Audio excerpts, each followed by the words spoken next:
study. We're gonna see how this war cooked in the all the history. We saw that this was not a problem that just appeared or a natural disaster that happened like in the COVID.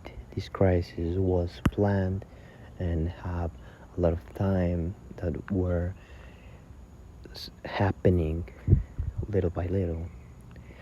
So this strategy postmodern and corrective framework of how could we deal with this crisis and which is the real crisis because it is not the war per se.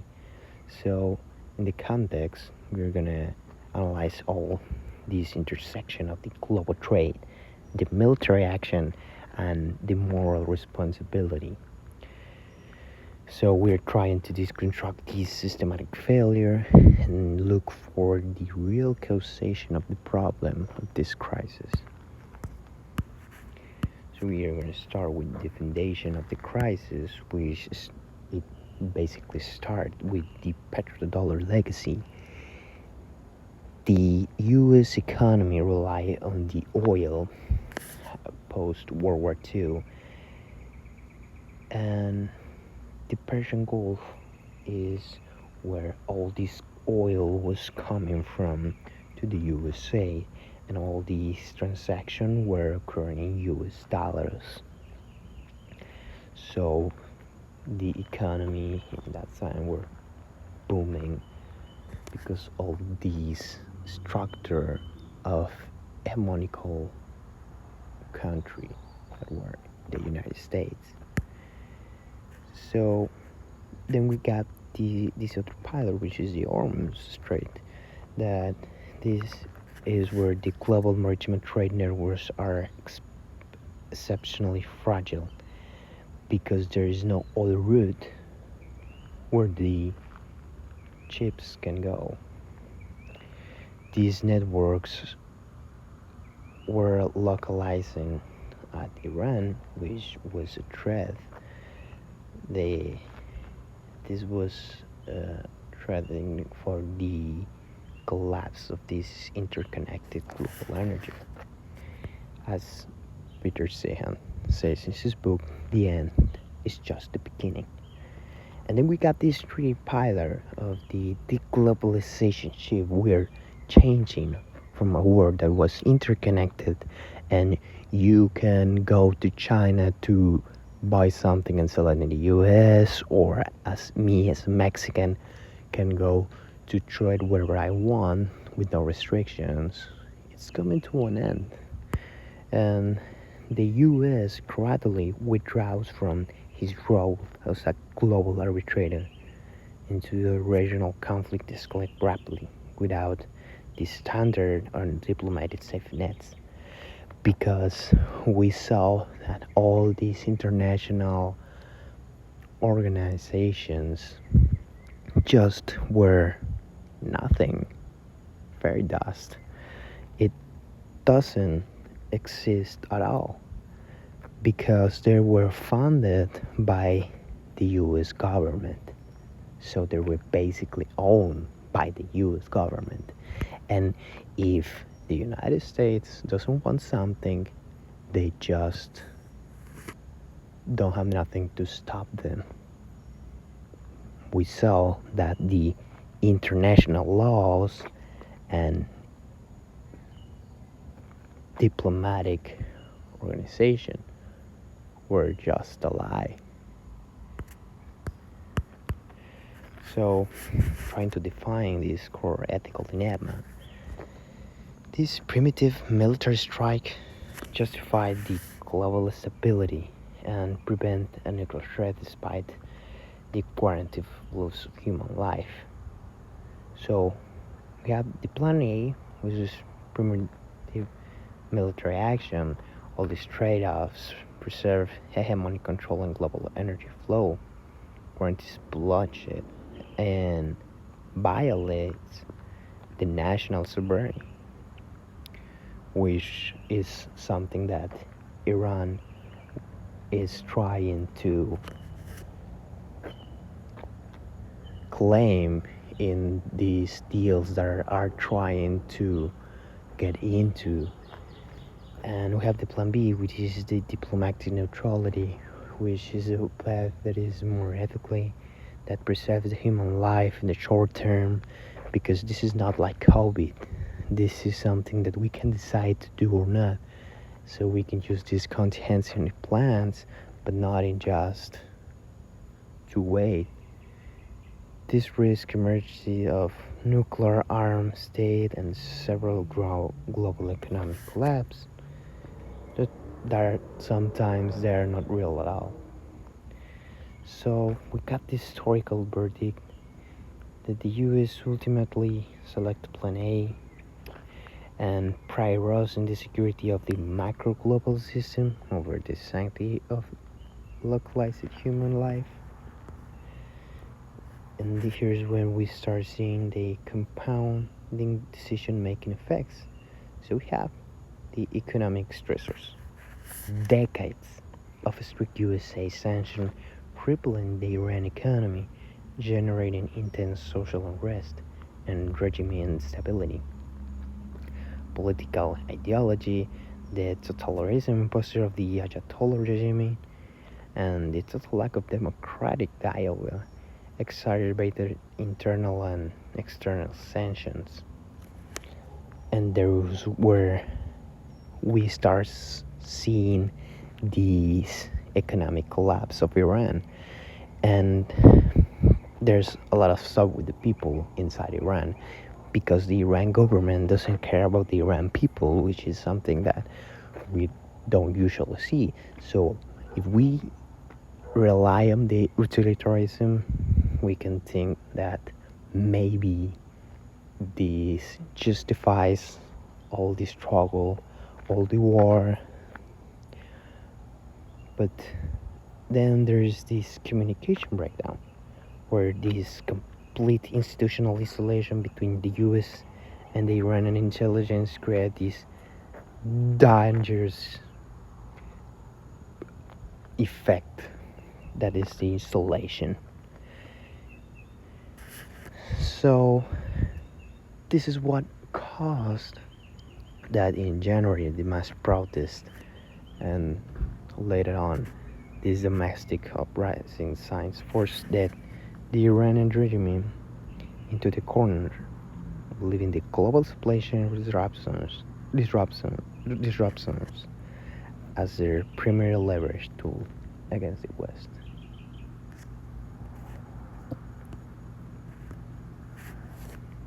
And then we can map all the parties and the stakeholders. We got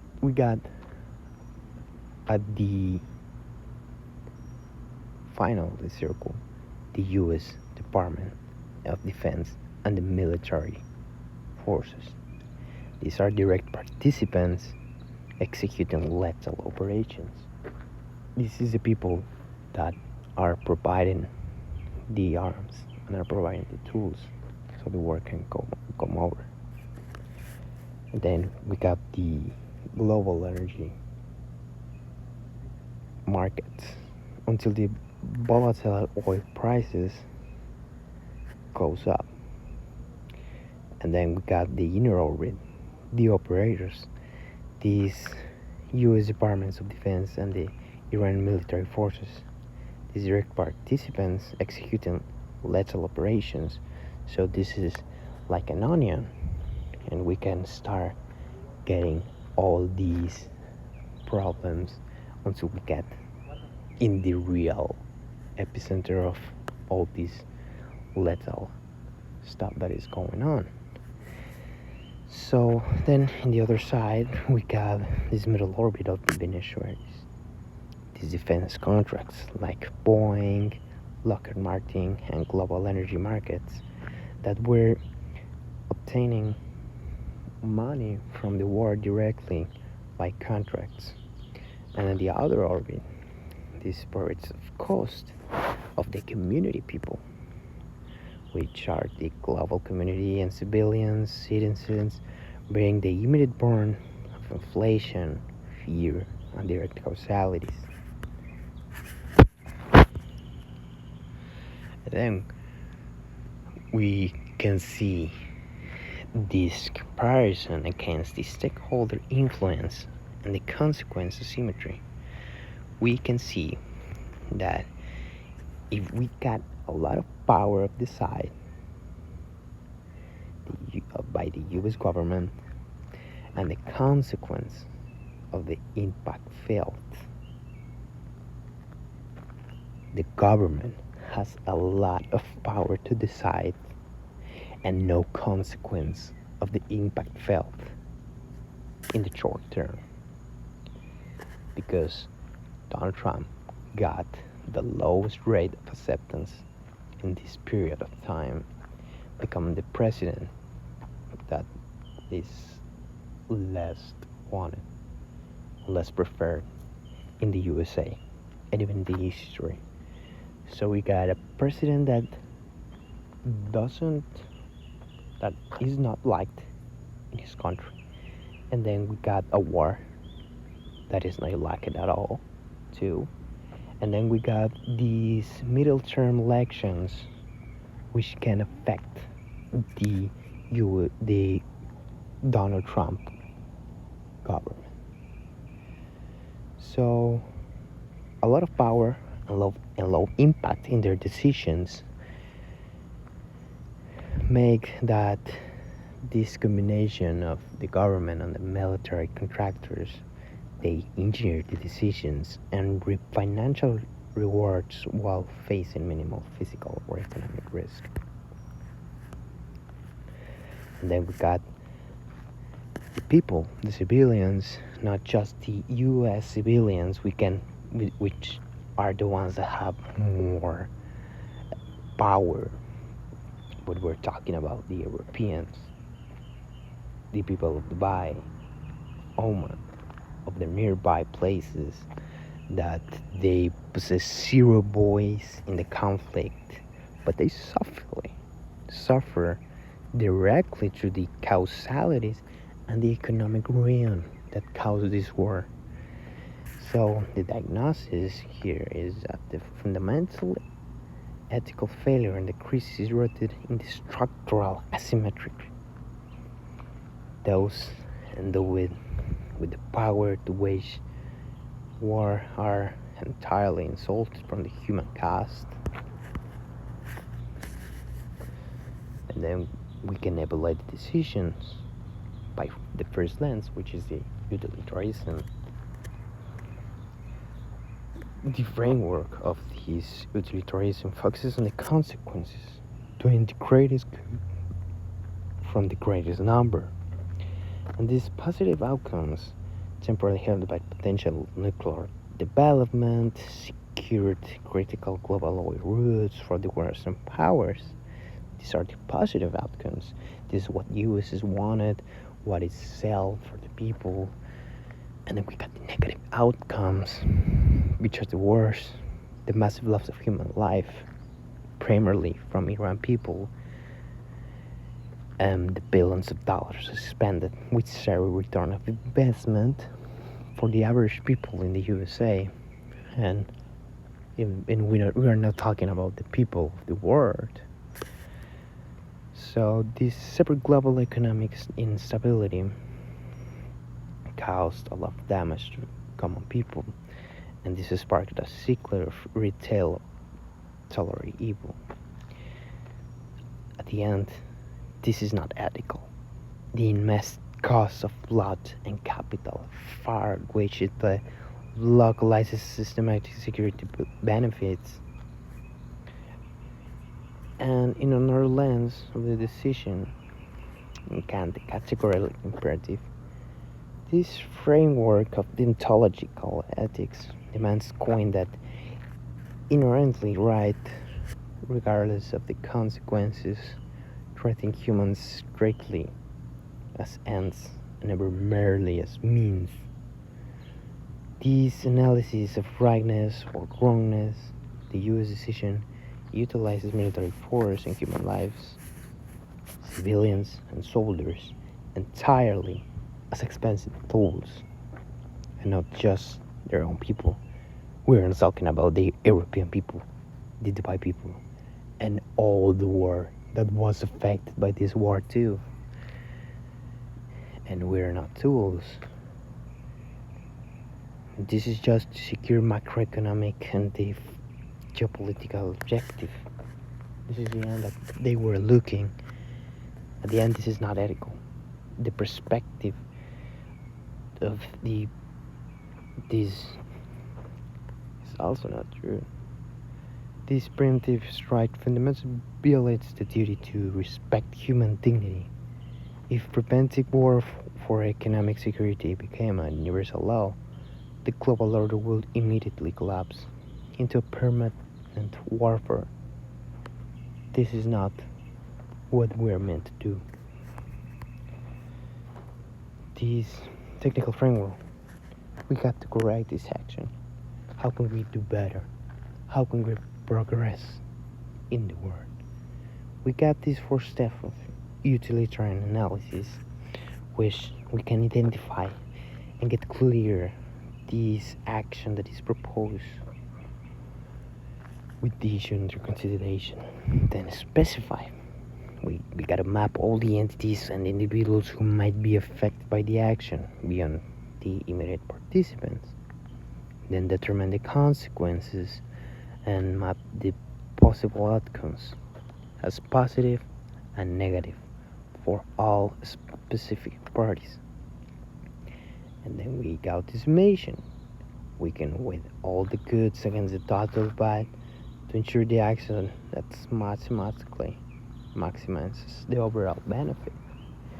And we could think that we did that because more Iranian people died against the USA. So the USA maybe took the right decision, but this is not work like this. We are all the same. We are all humans. We cannot separate the ethics from the ethnics. These specific formal forces decision makers out of isolated military thinking and demands of illicit accounts of collateral damage pure to execution. So we gotta have in mind, how can we make the world better, not just a part of it, because that's not how it works.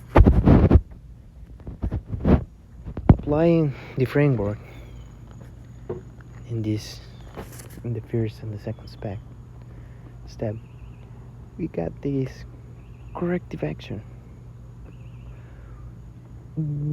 This is not just a two options scenario. This is not binary.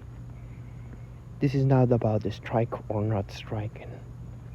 It's about implement and structure a multilateral diplomatic intervention using the intermediary body coupled directly with a strategic routine for energy supplies. Then we can specify these affected people, which are the citizens of the world, shielded from retaliatory violence and extreme energy inflation. Then we have the governments, the US government and the Iranian government, which are forced into dialogue and architecture, preserving political capital and preventing escalatory phase loss. Then we got the global energy markets, stabilized through assured pre-planned contingency routes. And then we got applying the next step, like step 3 and 4, which can determine the consequences of preventing mass human casualties. We got to break the cycle of retaliatory evil and stabilize the global market. Establish a precedent for non-violent dispute solution. This requires a time investment and geopolitical compromise. This may temporarily project as weak posture to domestic political headliners. In the summation, The overwhelming preservation of human life and long-term global economic stability infinitely outweighs the short term of political discomforts of diplomatic compromise. Vamos. Validating the corrective decisions. We use this utilitarian validation, the mediated diplomatic approach, actively maximizes the utility. It ensures the greatest good, peace, and stability for the market and the world. For the greatest number, the interconnected global community, while maximizing the good of people and minimizing the extreme harms of war. And the Kantian validation. The diplomacy fundamentally respects human dignity. It treats opposing nations and their citizens as rational agents, capable to dialogue ends in themselves, rather than acceptance collateral damage. This means economic end, as Justin proposed. The execution avoid the want trap, the panic of wanta, worst alternative to a negotiated agreement. This is better than focus of madness, the best alternative to negotiated agreement. This is the time crisis arising, which tell us the escalation and lethality of the crisis.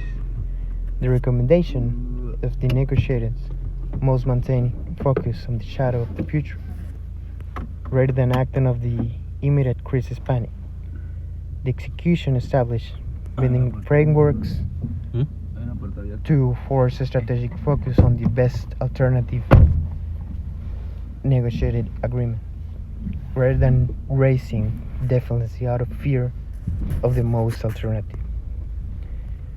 This validates research in crisis, panically drastically shortens time horizons. This focus on the long-term consequences and prevents the hasty and fearful of deployment of the net force.